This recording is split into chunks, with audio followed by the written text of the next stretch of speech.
What's up, world? So what I'm gonna do is create a beat.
So that sounds like it could be for the hook.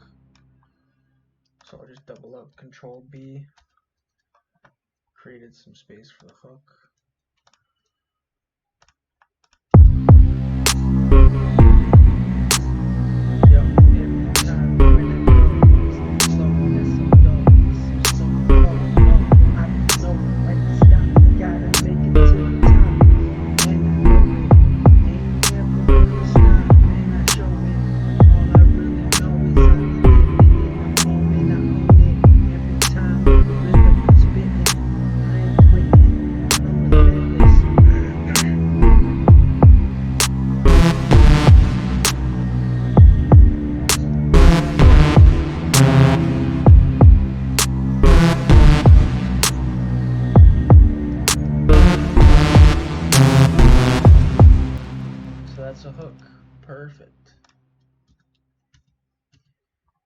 repeat it a couple times, leave some room for a verse, and that's it. Thanks for joining the tribe and subscribing and liking the video. Peace out, y'all.